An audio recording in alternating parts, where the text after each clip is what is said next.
Hello everyone.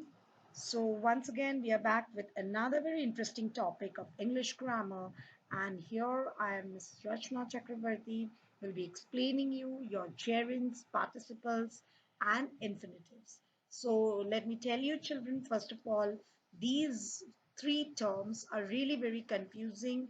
These are used as your verbals in your verbs, but it is used very differently. So here in this model, I'll be explaining you with certain points which will help you identify the gerunds and the participles in a sentence, and of course infinitives.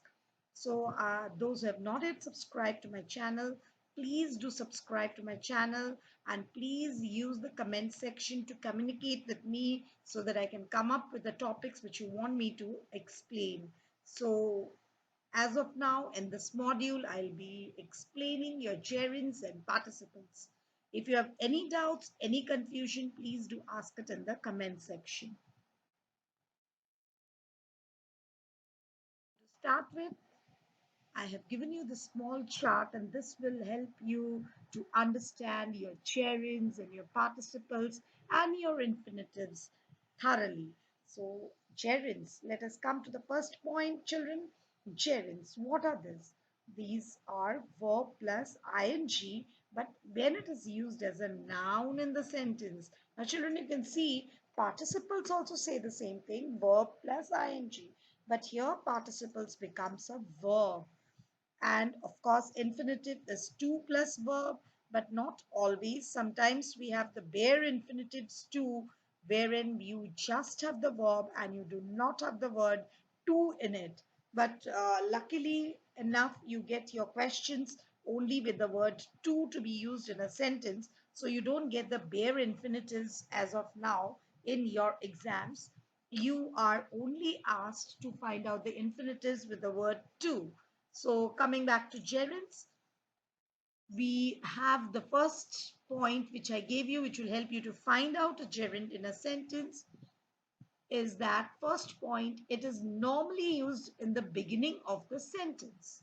Normally we have the gerund's placement in the beginning, but it is not always. So to just keep it in mind, because normally students make it come into that confusion and start making everything that coming in the beginning of a sentence, when it is in ing, you make it as a gerund. But it is not always. It is sometimes that the gerunds are mostly placed in the beginning of a sentence.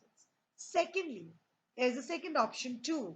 When you have to find out in your examination that where is a gerund in a sentence, it can also be used after a preposition.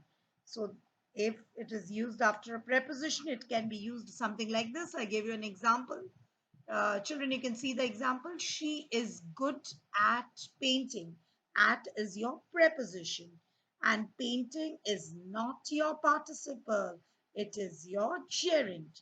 So gerunds can also be used at the end of the sentence, anywhere in the sentence. So don't go by the first point and make it as a rule that it is always used in the beginning of a sentence. Gerund can be used anywhere in the sentence. It can be followed by the preposition. So you need to read the sentence and find out if the ing is followed by a preposition. Then coming to the next point, if the ing form is used after certain verbs. Now see children, I mentioned the certain verbs. After certain verbs, if you have these ing form, then it is your gerund and not your participle. The verbs I've mentioned, please be careful if you have these verbs like, hate, admit, imagine. Then the ing form which comes after it is your gerund. For example, I hate cooking. Now the word hate, see I've given you on top hate. Hate cooking. Cooking is your gerund here. Now in this next sentence, I like singing. I told you the verb like or the verb hate, if it is used before the ing form, then that is your gerund and not your participle. Again, when it is used in the beginning of a sentence, gerund, smoking is injurious to health. Smoking is used as a noun in the sentence. So that is why it is your gerund. So gerunds basically are the verbs which is used in the sentence as a noun. Now, coming back to participles, when I'm talking about participles, of course, I'm talking about the verbs.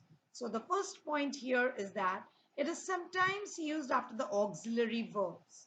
So, participles, not necessarily always, there will be some auxiliary verbs placed before the participles to find it out from a sentence.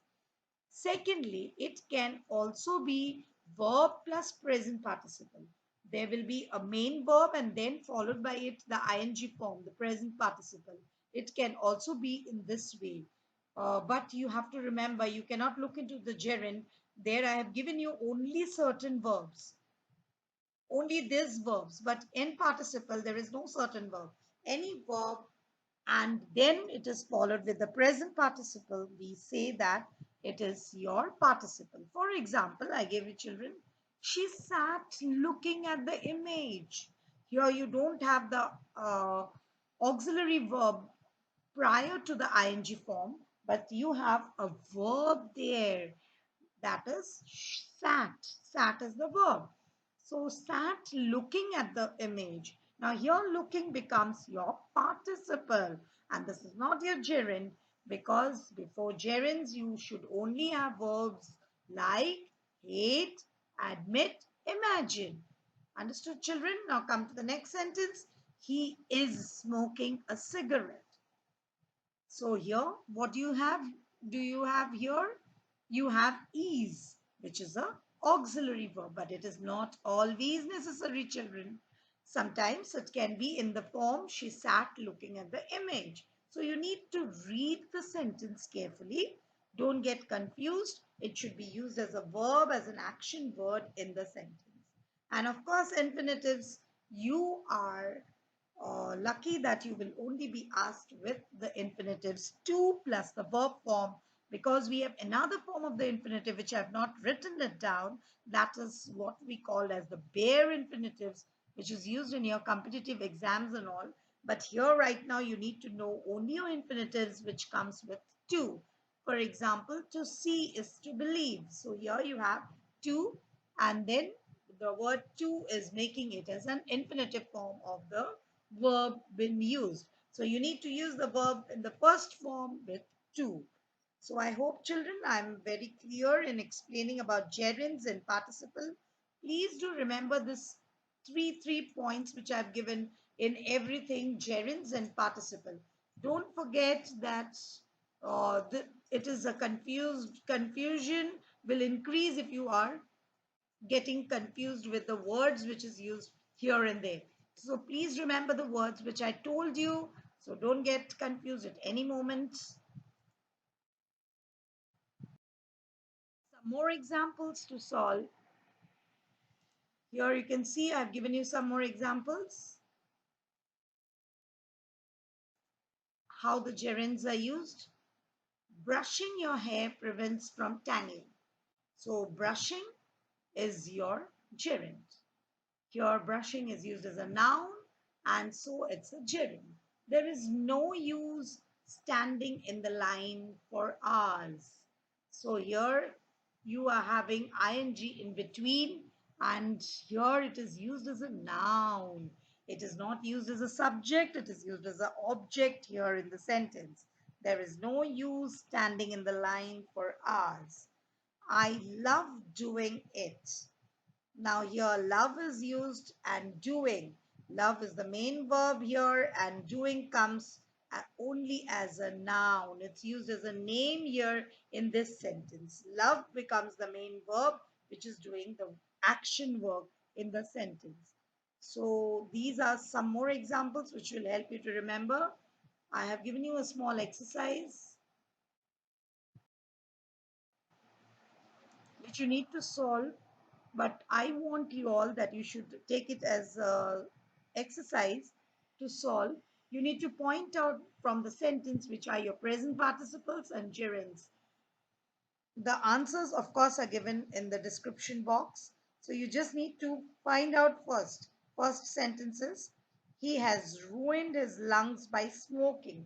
So you need to find out where is the present participle or the gerund in the following sentence. Asking questions is easier than answering them. We saw a clown standing on his head. The fourth one, he hates spending money. Fifth one, waving their hands, the spectators cheered the runners.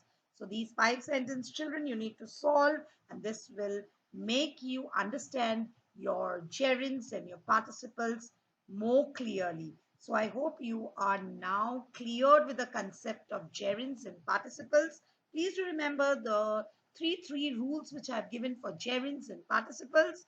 And if you remember those rules, this will help you to solve all your problems in identifying a gerund and a participle from a sentence.